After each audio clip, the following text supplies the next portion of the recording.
consulate building in Syria earlier this month, killed 11 people, including 2 Iranian generals. Responding to Iran's warning, Israel said it is prepared for any attack and will retaliate directly to any provocation from Iran. The US is also trying to deter Iran from carrying out retaliatory strikes. The White House has said that support to Israel's security is ironclad. The US has restricted movement of its diplomats in Israel amid fears of an attack. France has evacuated family members of French diplomats from Iran and warned citizens against traveling to Iran in the coming days. India's foreign ministry too has advised citizens against traveling to Iran and Israel until further notice, as the world anticipates Iran's next move. Meanwhile, Israel is allowing aid into Gaza after international pressure grew to ease the humanitarian crisis. The first batch of trucks have entered the battered enclave via the newly opened crossing point in the north of Gaza. We are prepared both defensively and offensively in a variety of capacities of the army. An attack from Iran's territory will be solid proof of Iran's intention to escalate in the Middle East and stop hiding behind its proxies.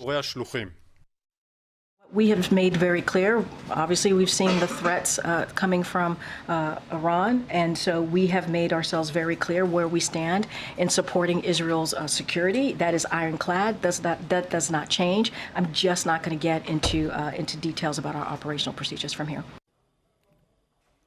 Now, to take this discussion forward is Trita Parsi, Executive Vice President at the Quincy Institute for Responsible Statecraft, someone who is an expert on Middle East and Iranian affairs. Dr. Parsi, let me begin by asking you about the basis for the immediate intelligence about an attack, about a retaliatory attack from Iran. There seems to be a lot of fear among Western countries right now. There certainly is a lot of fear in Western countries because intelligence has been picked up that, unlike previous attacks by Israeli forces against Iranian targets in Lebanon or in Syria, this time around, the Iranians appear to be planning to retaliate. What is fundamentally problematic about the Biden administration's approach, as well as that of the United Kingdom, is that all of the pressure is on Iran not to respond, combined with essentially zero pressure on Israel not to provoke in the first place, mindful of the fact that the attack against the consulate was a flagrant violation of international law and the Vienna Convention. And this was also done by the Israelis without any heads up to the United States, despite the fact that the attack also puts US troops in danger.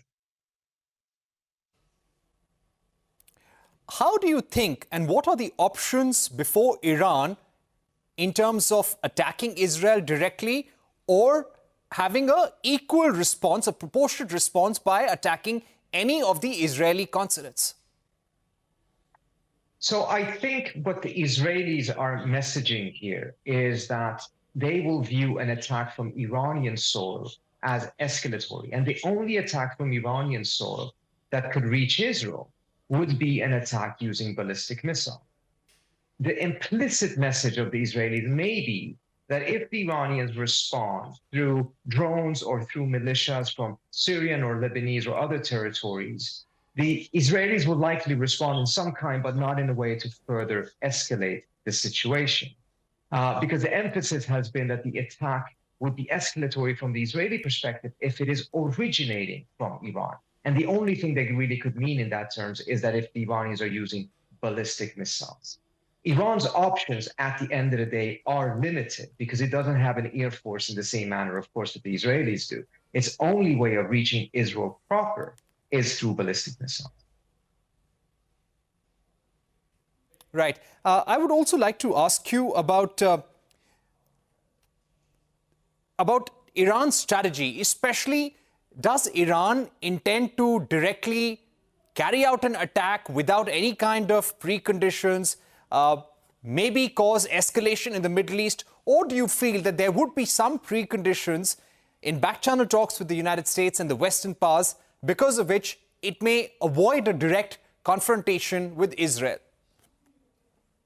There are reports in the Arab press that have not been confirmed that part of the communication between the United States and Iran has been that the Iranians have indicated that if the United States presses Israel for a ceasefire in Gaza, which, of course, in the course of the last 6 months, the Biden administration has refused to do.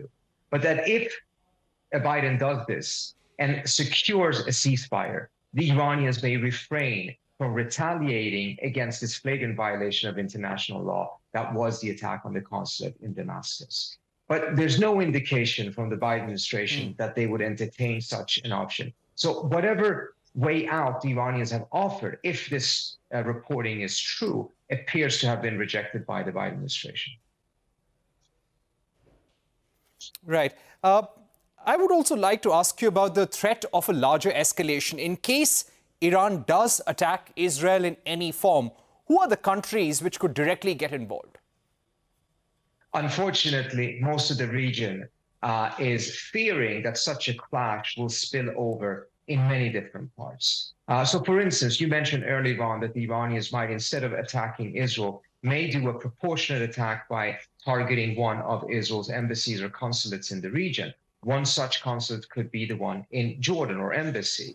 But Jordan is already on the brink of collapse because of the population's fury with what the Israelis are doing in Gaza and their perception that the Jordanian government is not doing enough to put pressure to end the massacres in Gaza.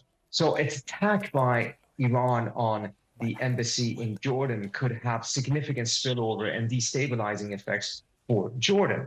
If the Iranians were to target other embassies in the region, it would also risk straining their relationship with those countries at a moment in which the Iranians are actually trying to improve their relations with their Arab neighbors and frankly are benefiting from the fact that the Israelis are doing so much to undermine their own relationship, not just with the Arab world, but with the global South as a whole.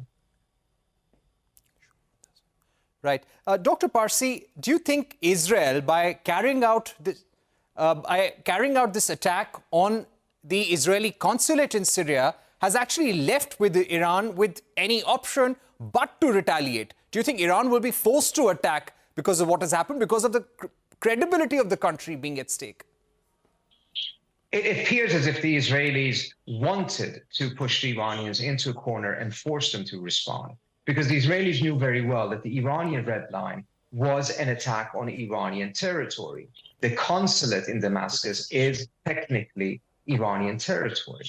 And this goes to a larger problem that the Biden administration's approach towards this conflict has, which is that they have essentially tied themselves to the Netanyahu government's approach. But Netanyahu is not looking to end the conflict. Netanyahu benefits not only from prolonging the conflict, but also enlarging the conflict.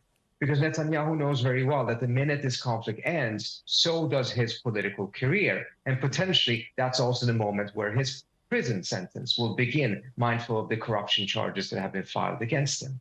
And this is part of the problem of the Biden administration not pursuing an independent policy, but supporting Netanyahu, even though Netanyahu appears to have very different goals than the Biden administration. Right. Dr. Parsi, also asking you, why is the United States not going all out to stop Netanyahu right now? If there is an escalation, a war in the Middle East, who does it really benefit at this juncture? US is going to elections. Yes, there is overwhelming support within the electorate, also in political circles in the United States, to continue supporting Israel against the Hamas, to continue supporting Netanyahu. But what are the stakes if there is a large-scale war in the Middle East? This would be an absolute disaster for the region, but also for the United States. And certainly for Biden's re-election bid. He has already hurt himself tremendously with key constituencies, African Americans, younger voters, Arab American voters in key states, that very well may end up causing him to lose the election, despite other aspects of his record that are quite favorable to his re-election. And for now, it's for him to continue to so blindly, as he said, ironclad, support Israel, even when the Israelis are deliberately moving the region towards a regional war. It's frankly inexcusable, because it seems to have been a decision that Biden has been making without any consideration of what the implications are, not just for U.S. interests, but also for many other countries in the world who have a very strong defense relationship with the United States and who benefit from a strong America on the global stage. Biden has done a tremendous amount to undermine America's global standing in the last 6 months, despite the fact that when he came into office, part of his platform was to restore American standing in the world, following what Trump had done. And to a large extent, he had been successful in doing so. But he himself has unraveled that in the last 6 months with the decisions he has made. Right. I want to ask you, what are some of the economic toolkits that Iran has at its disposal right now? There is a larger fear that in case the war escalates in the Middle East, more countries get involved, we're going to go see a lot of volatility in oil prices, which could spike, hurt the global economy. How will countries in the region, especially India, get affected? We are going to be badly affected by inflation, by oil prices if things go south in the Middle East. And Iran is a close partner, a close ally of India as well. How do you think a country like India is likely to be impacted?